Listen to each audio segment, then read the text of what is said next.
થોડા સમયથી આ મુદ્દો છે એ ચર્ચામાં ચાલી રહ્યો છે।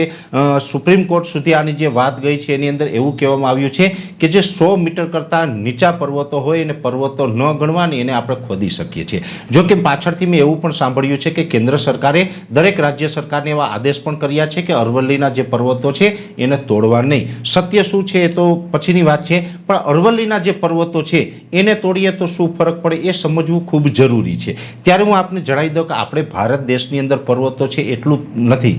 પર્વતો છે તે વિશ્વના દરેક દેશોને ક્યાંય ને ક્યાંય પર્વતો છે એ જોવા મળતા હશે। એમાં પણ ખાસ કરીને ભારત છે એ તો એક આખો ખંડ થાય એવડો વિશાળ આપણો દેશ છે અને આપણા દેશની અંદર અલગ અલગ જગ્યાએ અલગ અલગ પર્વતો તમને જોવા મળતા હશે। જેવી રીતે જઈએ તો ઉત્તર ભારતની અંદર પણ પર્વતીય પ્રદેશો છે જેની અંદર જમ્મુ કાશ્મીર હોય, લેહ લદ્દાખ, હિમાચલ પ્રદેશ, ઉત્તરાખંડ, અરુણાચલ પ્રદેશ એ વગેરેના જે ઉત્તરી ભાગો છે એ તમામ ભાગો ઉપરથી પણ જે આખી પર્વતોની જે હારમાળા પ્રસાર થઈ રહી છે। એવી જ રીતે આપણે દક્ષિણ ભારત તરફ નજર કરીએ તો જે દક્ષિણ ભારતના પશ્ચિમ અને પૂર્વ બંને ઘાટ ઉપર આપણે પર્વતે જોવા મળતા હશે જેને આપણે ઈસ્ટ અને વેસ્ટ ઘાટ કહેવામાં આવે છે। એ પર્વતો છે એ પણ હવામાન ઉપર ઘણી બધી અસરો કરતું હોય છે। જ્યારે નૈઋત્યનું ચોમાસું છે તે આગળ વધતું હોય ત્યારે કેરળથી આગળ વધે છે। જો એ પર્વતીય માળા ન હોય તો એ કેરળ અને તમિલનાડુ બંનેથી એક સાથે આગળ વધી શકે છે। એટલે એ પ્રમાણે પણ ત્યાં હવામાન ઉપર એ અસર કરતા હોય છે। એવી જ રીતે મધ્યપ્રદેશ અને વગેરે વિસ્તારોની અંદર જોવા જઈએ તો ત્યાં પણ પર્વતો તમને જોવા મળતા હશે। ખાસ કરીને વિંધ્યાચલની વાત કરવા જઈએ તો એમાં પણ અનેક પ્રકારના પર્વતો આપણે જોવા મળે છે।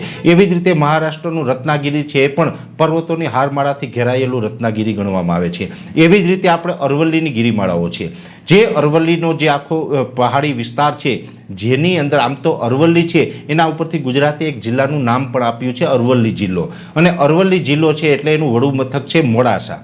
હવે આ જે અરવલ્લીના પર્વતો છે માની લઈએ કે એને તોડી નાખવામાં આવે તો શું થાય? અરવલ્લીના જો પહાડો છે તોડવામાં આવે એને એમાંથી ખનિજ છે કાઢવામાં આવે, પથ્થરો હોય કે માટી હોય કે વગેરે જે પણ એમાં જે ખનિજ નીકળે છે એ તમામ ખોદીને કાઢી નાખવામાં આવે ને પર્વતો જો તોડી નાખવામાં આવે તો પહેલાં તો ઉત્તર ગુજરાતના જે તમામ જિલ્લાઓ છે એમાં રણ બની શકે છે।